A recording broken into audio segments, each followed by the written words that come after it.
Keluaran pasal 21. Inilah peraturan-peraturan yang harus kau bawa ke depan mereka. Apabila engkau membeli seorang budak Ibrani, maka haruslah ia bekerja padamu 6 tahun lamanya. Tetapi pada tahun yang ke-7 ia diizinkan keluar sebagai orang merdeka, dengan tidak membayar tebusan apa-apa. Jika ia datang seorang diri saja, maka keluar pun ia seorang diri. Jika ia mempunyai istri, maka istrinya itu diizinkan keluar bersama-sama dengan dia.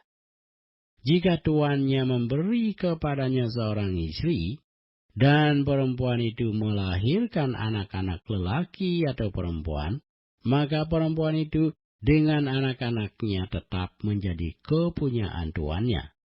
Dan budak laki-laki itu harus keluar seorang diri.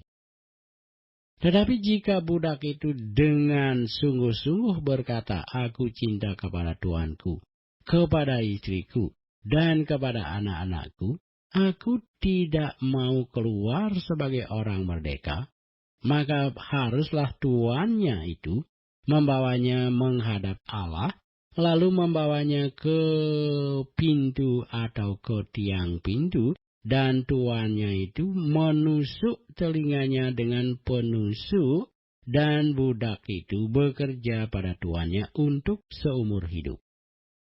Apabila ada seorang menjual anaknya yang perempuan sebagai budak, maka perempuan itu tidak boleh keluar seperti cara budak-budak lelaki keluar. Jika perempuan itu tidak disukai tuannya yang telah menyediakannya bagi dirinya sendiri, maka haruslah tuannya itu mengizinkan ia ditebus. Tuannya itu tidak berhak untuk menjualnya kepada bangsa asing, karena ia memungkiri janjinya kepada perempuan itu. Jika tuannya itu menyediakannya bagi anaknya laki-laki, maka haruslah tuannya itu memperlakukannya seperti anak-anak perempuan berhak diperlakukan. Jika tuannya itu mengambil perempuan lain, ia tidak boleh mengurangi makanan perempuan itu, pakaiannya, persetubuhan dengan dia. Jika tuannya itu tidak melakukan ketiga hal itu kepadanya, maka perempuan itu harus diizinkan keluar dengan tidak membayar uang tebusan apa-apa. Siapa yang memukul seseorang sehingga mati, pastilah ia dihukum mati. Tetapi jika pembunuhan itu tidak disengaja, melainkan tangannya ditentukan Allah melakukan itu, maka aku akan menunjukkan bagimu suatu tempat kemana ia dapat lari. Tetapi apabila seseorang berlaku angkara terhadap sesamanya, hingga ia membunuhnya dengan tipu daya, maka engkau harus mengambil orang itu dari mezbahku supaya ia mati dibunuh. Siapa yang memukul ayahnya atau ibunya, pastilah ia dihukum mati. Siapa yang menculik seorang manusia, baik ia telah menjualnya, baik orang itu masih terdapat padanya, ia pasti dihukum mati. Siapa yang mengutuki ayahnya atau ibunya, ia pasti dihukum mati. Apabila ada orang bertengkar, dan yang seorang memukul yang lain dengan batu atau dengan tinjunya, sehingga yang lain itu memang tidak mati, tetapi terpaksa berbaring di tempat tidur, maka orang yang memukul itu bebas dari hukuman, jika yang lain itu dapat bangkit lagi dan dapat berjalan di luar dengan memakai tongkat. Hanya ia harus membayar kerugian orang yang lain itu karena terpaksa menganggur dan menanggung pengobatannya sampai sembuh.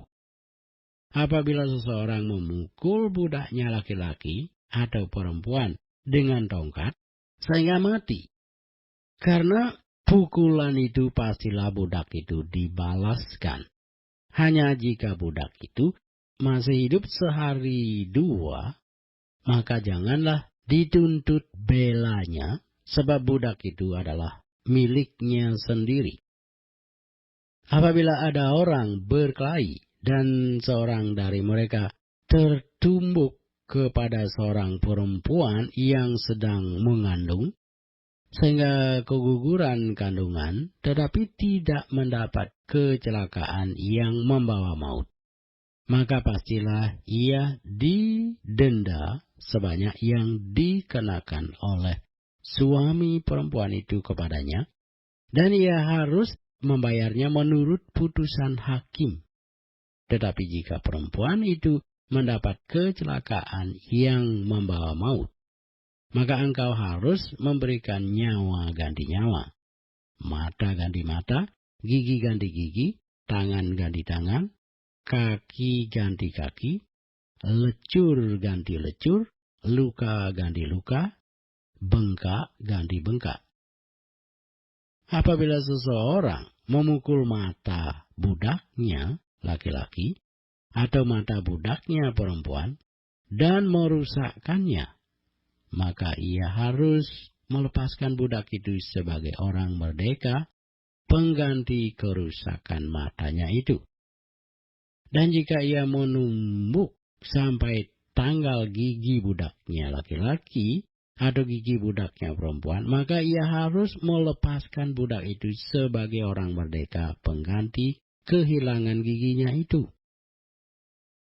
Apabila seorang lembu menanduk seseorang laki-laki atau perempuan sehingga mati, maka pastilah lembu itu dilempari mati dengan batu dan dagingnya tidak boleh dimakan. Tetapi pemilik lembu itu bebas dari hukuman. Tetapi jika lembu itu sejak dahulu telah sering menanduk dan pemiliknya telah diperingatkan, tetapi tidak mau menjaganya, kemudian lembu itu menanduk mati seseorang laki-laki atau perempuan, maka lembu itu harus dilempari mati dengan batu, tetapi pemiliknya pun harus dihukum mati. Jika dibebankan kepadanya uang pendamaian, maka haruslah dibayarnya segala yang dibebankan kepadanya itu sebagai tebusan nyawanya. Kalau ditanduknya seorang anak laki-laki atau perempuan, maka pemiliknya harus diperlakukan menurut peraturan itu juga. Tetapi jika lembu itu menanduk seorang budak laki-laki atau perempuan, maka pemiliknya harus membawa 30 sikal perak kepada tuan budak itu, dan lembu itu harus dilempari mati dengan batu. Apabila seseorang membuka sumur, atau apabila seseorang menggali sumur dengan tidak menutupnya, dan seekor lembu atau keledai jatuh ke dalamnya, maka pemilik sumur itu harus membayar ganti kerugian. Ia harus mengganti harga binatang itu dengan uang kepada pemiliknya, tetapi binatang yang mati itu menjadi kepunyaannya.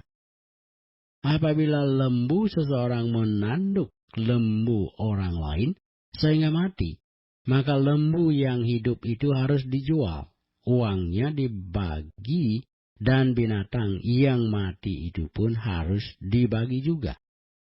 Tetapi jikalau lembu itu terkenal telah sering menanduk sejak dahulu, dan walaupun demikian pemiliknya tidak mau menjaganya, maka ia harus membayar ganti kerugian sepenuhnya, lembu ganti lembu, tetapi binatang yang mati itu menjadi kepunyaannya.